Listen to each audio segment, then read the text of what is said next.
The pulse is often one of the most confusing parts of our medicine. But today I want to show you some easy tricks and some easy things to think about that don't involve technique, that only involve your brain to help you understand how to make something that's super complicated, super easy. So let's get into it. Hi everyone, I'm Maya Suzuki here with ShinKyu University, and one of the things that I find with my students from over 10 different countries, 70 students all around the world, something that they all consistently struggle with is really to have confidence in their pulse diagnosis.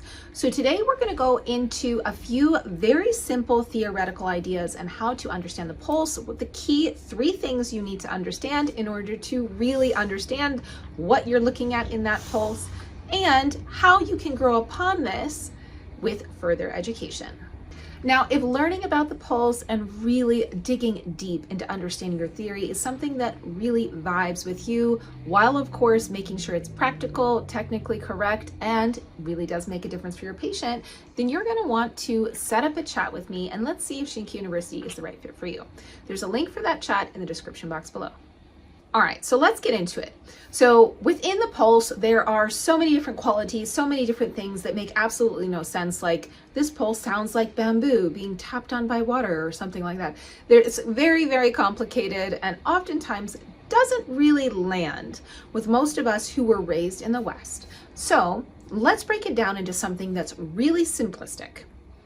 Now, when you take the pulse, I want you to really be thinking about 3 key factors. Only 3 things, that's all you have to think about. And those are the size of the pulse, the depth of the pulse, and of course, the speed of the pulse. Now, the size of the pulse is something that oftentimes people make mistakes on. Size of the pulse is not the size of the actual artery and how much the artery there is. It's how much the blood is filling up that artery and then reducing within that artery. So it's just a really simple blood volume situation. If we have too much blood volume in the pulse and in the artery, then obviously they're going to have higher blood pressure, and they're going to have more things that are going to give them a more excess or young quality. Now, oppositely, if the blood is not filling up that artery enough, if the pulse is small and weak, meaning that if the pulse was this big and our artery is only expanding this much, that is going to mean the patient is more in yin deficiency, or at least a deficient stage. Now, before I go any further, I would love to know what helped you understand the pulse the most. Let me know in the comments below. All right, so we've talked about the size of the pulse. That's really easy. Is the pulse big or is it small, right? Is it filling up the artery completely or is it not? How much is the volume of blood changing? Now, make sure when I say each of these 3 things, you want to see in the Sun, Guan, and Chur position. So it's not, of course, in just the entire pulse. We want to see how that varies throughout the Sun, Guan, and Chur. That's of course. All right, so let's go on to the second thing that you need to know to simplify your pulse. That means, where is the pulse floating within the artery? Meaning, is it really high? Is it a yang pulse? Is it a superficial pulse? Or is it really deep within the artery? Is it a yin pulse, right? So if it's big, it's more yang. And if it's small, it's more yin, more excess, more deficient, right? And if it's floating or superficial, it's going to be more yang. The injury or the issue or the symptomology is going to be more on the surface of the body. And if it is deep within the artery, meaning it only comes to the very bottom position, if we break our artery into 3 different levels, then that means they are more in a yin state. So let's make that into a really tangible example. Let's say our patient has a big superficial pulse or floating pulse in the Sun positions. That means we can ask them questions like, do you currently have hay fever? Are you currently getting a cold? Do you have tight neck and shoulders? If you want to go from a Zong Fu perspective, how is your lung function? Are you able to breathe really well? Does your chest feel tight? All of these things are going to be affected when that Sun position is floating and also quite wide.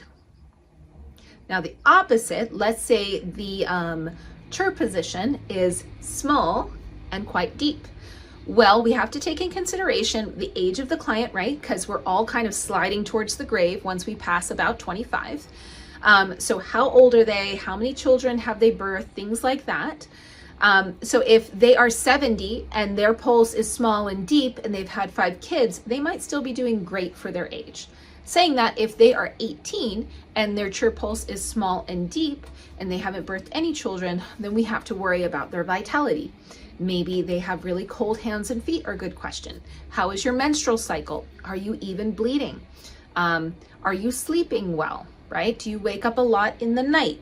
These are really good questions for those people. And also, those people tend to have a little bit, let's say if they have that large sun floating pulse and a small, deep chirp pulse, that's going to set them more up for anxiety because all of their blood is rushing to their neck and shoulders and not staying rooted in their dantian. Now there's a third factor that we haven't talked about yet, and that is the speed of the pulse. So the speed of the pulse is really simple. Is it fast or is it slow, right? That's the only two things it can really be. There can be all these different variations. Of course, a medium good rate is the best, of course, if we're talking about what it shouldn't be, right? So if it's a really fast pulse, we can think again, yang, excess, beginning stages of a cold. If it's a really slow pulse, we can think yin, deficiency. Now, the times when that doesn't apply is, of course, they played a lot of sports as a kid and they have a sportsman's pulse and their pulse is quite slow. If their pulse is really slow, then, and they're 25 and they did a lot of exercise as a kid, that's an okay thing. It just meant that that's how their body was created. So for those of you who haven't thought that through, I'm sure you all have, but little tangent. If they played a lot of sports as a kid, it actually made their heart larger. The muscle itself got larger, and so it's able to push more blood through at a time, and therefore it allows the heart, to beat at a slower rate by still pushing through the same amount of volume. So just to recap, the 3 simplistic things, and the only 3 things I recommend thinking about when really reading the pulse are size, big or small, right? The depth, is it deep or is it floating? And speed, is it fast or is it slow? Now, if you can understand wood dripping on a piece of bamboo and how that's supposed to sound and feel, that's amazing. You're doing awesome. Keep doing what you're doing. But really, when it comes to the subjective qualities of the pulse, these are the most important 3 things that you should understand in regards to that. And if you can just break down your pulse and have it that simplistic, you're going to do amazing. Now, the one thing that I haven't talked about is really the difference in how TCM understands the pulse versus traditional Japanese medicine, because this is, of course, the traditional Japanese medicine zone here at ShinKyu. So let's talk about how TCM differs in how they look at the pulse as opposed to a traditional Japanese medicine practitioner.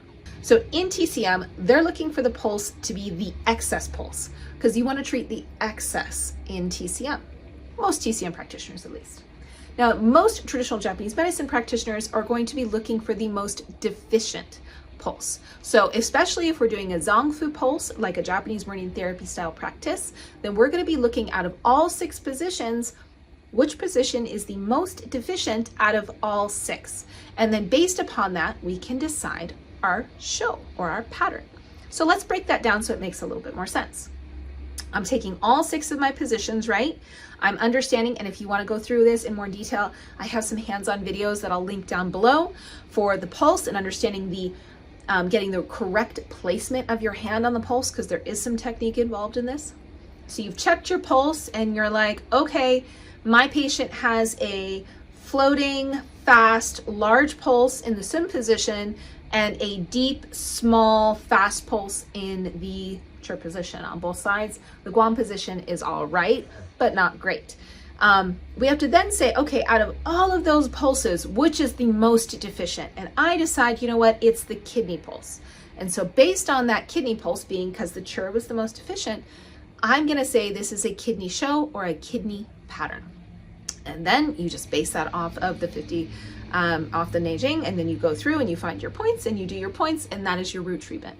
Now what I do, Iyashinomichi, we don't go off of that pattern, we don't go off of that kind of show. So we do something a little differently in understanding where the deficiency and where the excess is in the body, and then based on things that are kind of similar to the Shanghan Lun, we then base our treatment.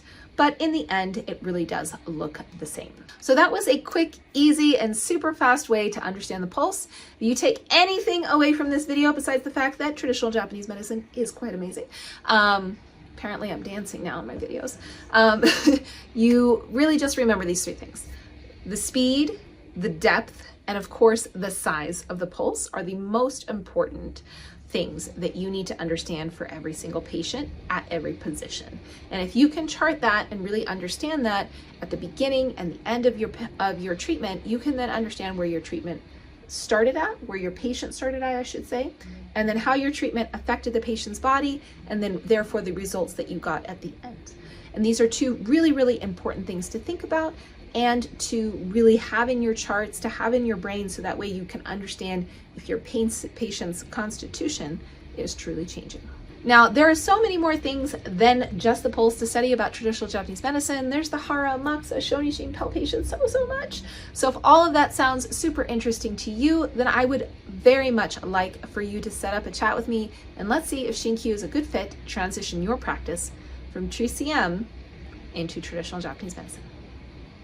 You'll find a link for that in the description box below. All right, everyone, thank you so much for watching. It was certainly a pleasure having you here. Please don't forget to like, subscribe, hit the bell for future videos coming out all about traditional Japanese medicine. And if you would like to learn more about how to take the pulse technically, watch this video right here.